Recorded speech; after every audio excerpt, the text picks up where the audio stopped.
Namaste. In this video, we are going to discuss about this lessons in meditation. If you go to Ananda Sangha anywhere, if it's close to you, it's in Delhi, it's in Gurgaon. So if you are from Delhi, Gurgaon, you can visit it. You can attend the session which is Kriya Yoga meditation, and you will get a glimpse of what Kriya Yoga is, Kriya meditation is. It didn't help me, it didn't suit me, so I didn't go in second session and all. But some of the principles that are written in this particular book are really helpful that I wanted to share with you. So this book goes into the detail of what are some things that you have to keep in mind when you're beginning with meditation, when you're just starting out with meditation. Uh, so if you're just starting out with meditation, then this video is for you. This is specially made for you. So the first thing is what is meditation. The book goes into detail of what is meditation. Meditation is basically going and becoming in touch with your real self. Whoever your real self is, become in touch with that. And when you get when you become in touch with that, you get a sense of silence. That's meditation. And a little thing of my own research that I want to add is that it's not something you can do. It's something that happens to you. So you are just sitting and waiting for something to happen to you, and you're not attached to the outcome. You're just sitting. It's okay if it happens, it's okay if it doesn't happen. If you don't sit, you are already anxious. If you sit, at least you are doing something different. That's the main thing. And most of the anxiety comes from being constantly interested, being constantly trying to do things. So meditation is an opposite, that for a moment you're trying to not do something, which is also the principle behind Zazen, which is a Japanese meditation technique. And the book goes into the detail of where to meditate and when to meditate. Basically, the place that you meditate is not that important, but in the beginning it's necessary that you choose a place that's less noisy, that's not full of distraction, which is also why meditating in the morning is a good thing for you. Or you can meditate late at night if you're not able to meditate in the morning. Of course, most of the gurus, most of the great meditation practitioners suggest that in the beginning you should avoid practicing in the middle of the night, because even though it's peaceful, there are some other vibrations that are in play that you need to avoid when you're just starting out with meditation, because you are in subtle state, you are vulnerable in that particular stage spiritually, and you don't want negative energy to influence you. Again, there are positive energy, negative energy. It doesn't matter if you believe in that. It's just certain people recommend something, certain people don't recommend something. You can decide what works best for you. It's just that in the beginning you have to give priority to less noisy atmosphere, less noisy being, less noisy atmosphere free of distraction and all. And you have to make sure it happens away from your normal stressful routine. So that's why beginning in the morning is recommended, early in the morning, or you can do it late at night as per your experience. Now the posture that you use for meditation is again important. It's recommended that you have a straight posture, your spine is straight, but it shouldn't be as straight that it stresses you out and you are unable to meditate. So relax your shoulder, relax a little. If you're a little bit hunched, it's okay, but try to keep it as straight as possible. When you get deeper into meditation, naturally your spine will become straight, your body will naturally become straight, because energy rises up and it naturally stretches. So don't put too much effort on straightening your body. That's just my experience. People try to sit like straight, like it's some kind of exercise, and they are not getting as much benefits of meditation, and I can see it in their face. I have gone through a Vipassana program, I've gone through a lot of meditation program. I try to explore as much as possible. That's just my experience, that people focus too much on posture. Personally, posture doesn't matter. You can also do meditation while laying down, which is what is called yoga nidra. I will get into detail of that in another video. Now, the first technique most people learn while getting into Kriya Yoga is Hongsa technique or Soham meditation. Hongsa technique is basically states that uh, look at your breathing. Whenever you're breathing in, make a mental note of it and make sure you are associating it with a Hong sound, Hong. And whenever you breathe out, associate that breathing out as Saw. Hong, Saw, Hong, Saw. So personally, I haven't practiced this particular technique. There is a very similar technique which is called Soham meditation. It's the same thing, and you would have noticed if you watch Shriyam's podcast, who is also Kriya Yogi, who's related to the disciple of Mahatma Babaji. So in one of the podcasts, he was telling about Soham meditation technique, and Kriya Yoga also begins with Soham meditation and Hongsa meditation, which is very close by. So when you're breathing in, you make sure you mentally hear the sound so, and breathing out, you mentally hear the song hum, so hum, so hum. So personally, I haven't practiced this technique, and I cannot I cannot justify the benefits of this particular technique. I've gone through Vipassana. In Vipassana, which is different from Kriya Yoga, which states there's a principle that if you mentally make a note of what's coming in and what's going out, it does not help you as much as it would if you just observe the breath. So if people are just starting out, if you are unable to focus on the breath, unable to track the breath, they can begin with this Hong So technique or So meditation technique, where they track the breathing in with a So or Hong song and track the breathing out with Hum or So song. So it's Hong So, breathe in, breathe out, and So Hum, breathe in, breathe out. So these are the technique you should begin with while starting out with meditation. This is an essential method to train your mind. This is also the sixth step of Yoga Sutra Patanjali, which is of the Ashtanga Yoga, which is Dharana.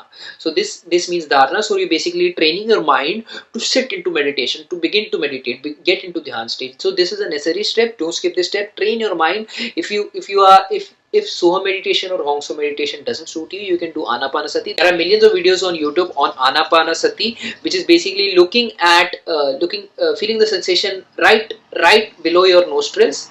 At the same time, sensing the breathing in and breathing out, breathing in and breathing out. Just focus on your breathe in and breathe out. Just focus on that particular thing. Your mind will become sharper. Your memory will become sharper with just this particular technique. So practice this.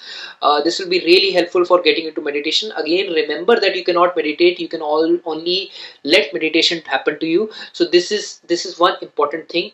Another thing that's also mentioned in this book and also related to what I have done research on personally, while reading hundreds of sources, listening to hundreds of gurus, not hundreds of gurus, tens, twenties, there are not many gurus, experiencing within myself is that don't try to control it. Don't try to control your experience. Don't try to justify your experience. Don't try to judge your experience. Whenever you're getting into meditation, you avoid doing that. You just look at the experience as a viewer, look at an experience as someone who is detached from the view. So that is the essence of meditation, and you must definitely try this out.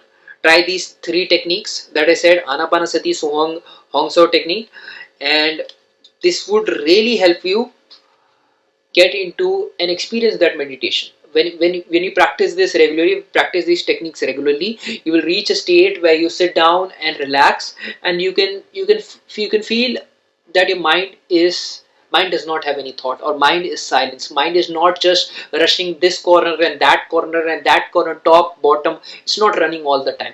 If you just sit down and write all your thoughts, you will see that your mind is just haywire and just goes from one way to another. It's just neurons firing. So meditation is all about silencing them, not letting it fire unnecessary neurons here and there, which is costing energy. That's the essence of meditation. That's why you would have also noticed that many entrepreneurs practice it, because it helps them in increasing efficiency, because the unnecessary neurons are no longer firing. They can fire it in the right direction for the right task. That's the essence of meditation. If you want to be efficient, you must meditate. Now it's also important you stretch a little while meditating. Stretching is often neglected, so we don't really stretch. We feel stiff, and we begin to meditate in the morning, in the evening, or coming from work, whatever may be the reason. So always stretch a little. And in the book, and also in the course of Kriya Yoga, in the beginning course, they will teach you about Sukshma Sharir Vyayam, which is also subtle body exercise.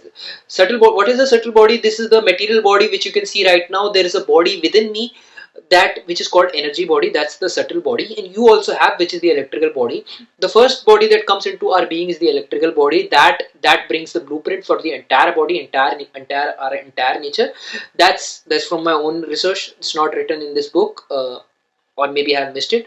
So that's how the entire thing begins. The exercises for subtle body are so designed that it activates your subtle body, so that it becomes easier for meditation to happen to you, easier to get into a state where you are detached from the mind. You are just become the observer. You're just seeing whatever is happening. So in the book, and also in the course, they would really urge you to do Sukshma Sharir Vyayam or subtle body exercises. So I will just teach you one or two of the Sukshma Sharir Vyayam. So you are coming back from work and you're really tired. So you would be naturally doing this. My neck is hurt. My neck is hurt. So if you connect this with breath, now breath is a mystical thing. It's not just a biological thing, it's a mystical thing. A body can live without you can live without a body as well. If your body is really hurt, you can still live for a couple of milliseconds, seconds, etc. But if you don't have a breath, if you lose breath, you are just dead. Okay, if you cut your head off, you will still survive for a second and all, because there is still blood. But if you lose your breath, it's gone, man. Your breath is connected to your energy body, your subtle body. So if you use your breath, you can exercise your subtle body, you can make it activate. So when you're doing up and down, I will just teach you some techniques. Instead of just doing this, breathe in breathe in while going up, breathe out while coming down. Even if you do 10 to 20 times, you will feel a surge of energy that you wouldn't have if you just do this. You can do the same thing from right to left. Exhale and go towards the right. Inhale, come back. Exhale, go towards the right. Inhale, come back. So this is an excellent exercise if you're feeling tired. If you want to become activated, you can do this. Connect it with your breathing and you will feel better. You can do the same thing while with your hand. Inhale, take your hand to the top if you're feeling stretch in the shoulder. Exhale, come back. Inhale, top. Exhale, come back. So that's Sukshma Sharir exercise. After that, you can sit for meditation. Make sure your meditation sessions are like 10 to 20 minutes. In the beginning you can start with 5 to 10 minutes. Don't go below 5 minutes, and don't use a phone. Don't phone while meditating. You can set an alarm, but try to practice it without alarm, because when you set an alarm, there is a tendency that when the time will finish, then it just destroys the purpose of meditating. Set regular times for meditation, especially if you're just starting out. Don't depend that when something good happens only then I will meditate. In the beginning, you have to build a discipline. You have to depend on discipline is necessary, which is also basis of yoga. So one last thing that I would like to talk about to you, that you need to do at any cost, is that a theory of expansion. So this is the first time in the Kriya Yoga. When I went to Kriya Yoga, when I went to Ananda Sangha, this is the first time I came across the principle of expansion. Now, when I used to meditate, if I meditated too much, I used to become depressed. Like, what's happening? I don't know if it has happened to you, but sometimes I would begin to feel depressed, really depressed, because what's happening is that meditation is the process of converging yourself. You are just neglecting outside world, and you are converging to a particular point within yourself. You are converging yourself. Now it's possible you find that particular point, it's possible you didn't find that particular point. If you did find that particular point, it's necessary to share it with the world.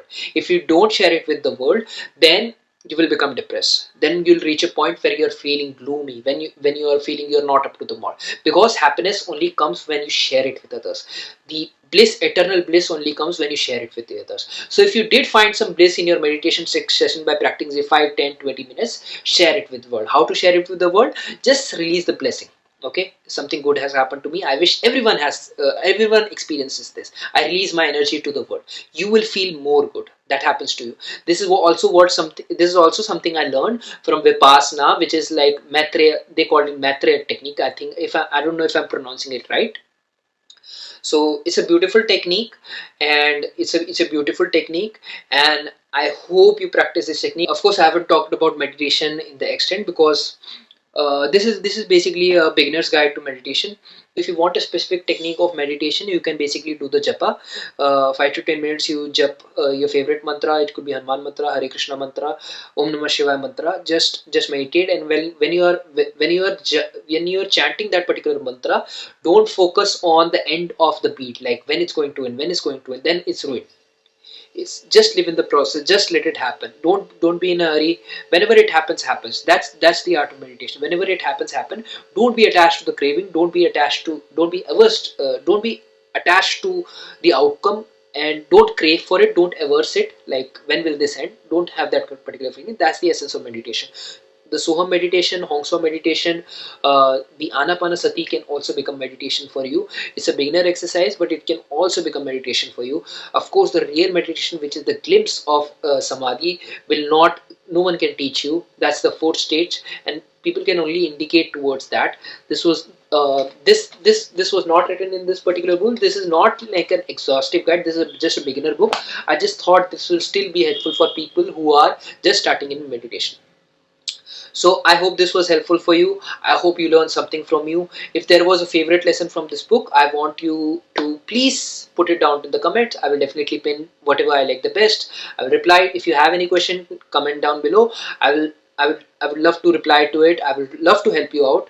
I'm all here for you. I'm all to help you out. And I hope you got the most of out of this video. Like this video, share it with your friends, and if you have any suggestion, comment down below. If you want me to cover any other book, comment down below. Of course, I will also cover the book on Vipassana and in my experience in Vipassana. And if you want more videos like this, subscribe to this channel. I'll see you in the next video.